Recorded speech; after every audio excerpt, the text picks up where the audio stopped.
Geoverse Part 4 The Farmer and the Spy by GeodesicDragon Chapter 2 Honesty and Truth.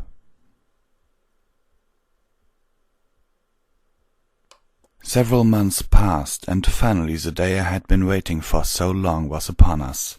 Well, one of them at least. Twilight went into labor and gave birth to 2 unicorn foals, one colt and one filly. The news reached us at Sugar Cube Corner, courtesy of Geo. I thought it was rather callous of the royal guard to tear him away from his kids so soon, but as he said, he still had a sentence to carry out.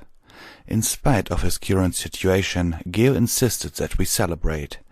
"Just because I'm going to jail," he said, "doesn't mean you all have my permission to be glum. Celebrate the new lives, and do it in style. Pinkie Pie, I'm talking to you." Pinkie fixed a smile on her face and nodded as Geo was led away. "Remember," he called over his shoulder, "I'll know if you haven't been partying, so do it already." Pinkie didn't even need to be told twice. She walked over to the stereo and started the music. Soon every pony was having fun, just like Geo wanted. Well, demanded. Twilight was there as well, with the new foals. She was watching them like a hawk. "Hey, Twi," I said as I approached. "How are you coping?"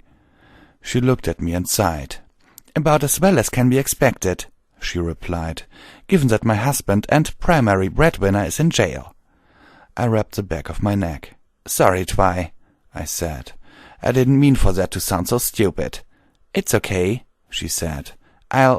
We'll be fine, as long as we have our friends helping us." "And you do," I said quickly. "Anything you need, let me know.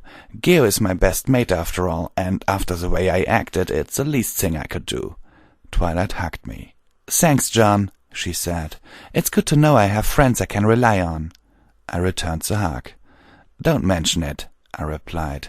"It's what friends do." "Oh, I'm sorry, but am I interrupting something?" Twilight and I broke away from each other and saw Applejack standing in front of us, a warm smile on her face.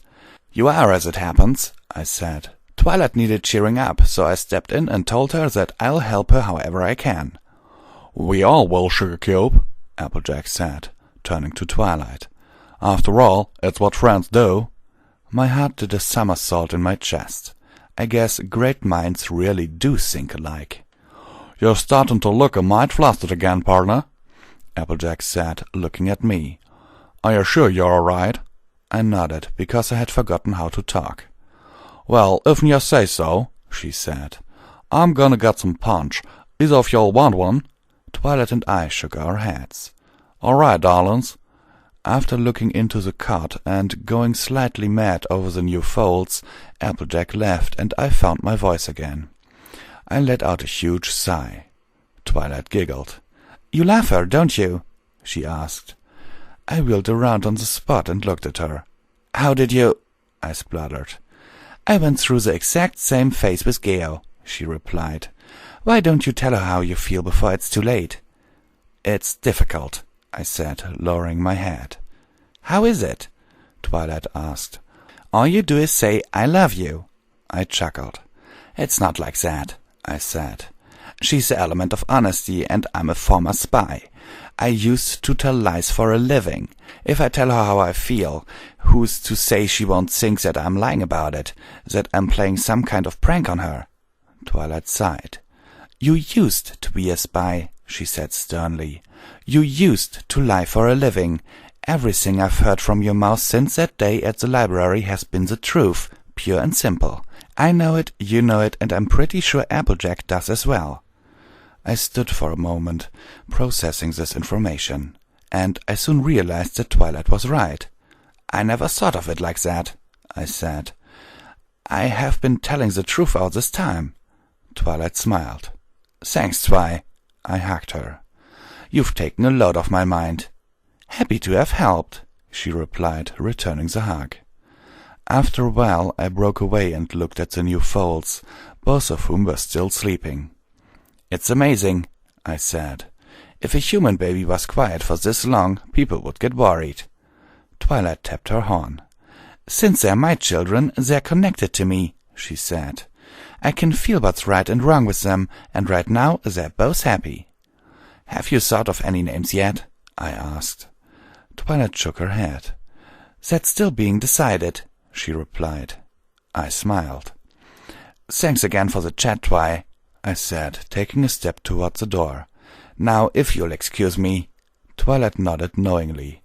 "Go get her, champ," she said, using a phrase she obviously picked up from Geo. I grinned and went to find Applejack. I couldn't see her, so I decided to ask some pony where she went. I saw Pinkie Pie sitting with Ace by the stereo, her legs wrapped around his chest. "Hey, Pinkie," I said as I approached. "Sup, Doc?" Ace waved a hand at me.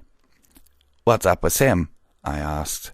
"He's tired out from all the dancing we've been doing," Pinkie said excitedly. "I want to do more, but apparently humans have a limit." I laughed. "Have you seen AJ anywhere?" Pinkie thought for a moment, a hoof on her chin, and her face contorting into a look of concentration. "Oh, yeah, I have," she said.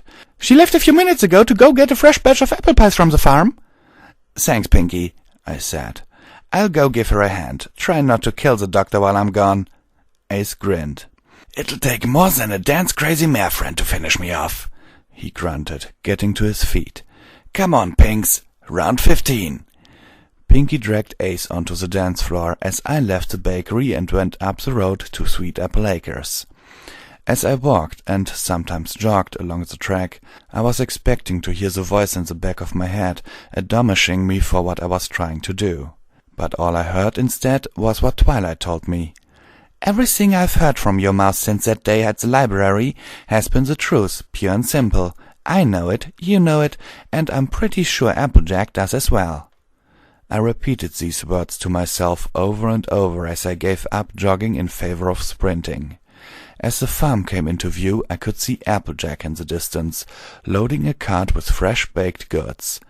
I slowed to a walking pace as I mentally prepared myself to confess everything. It was now or never, and never wasn't an option.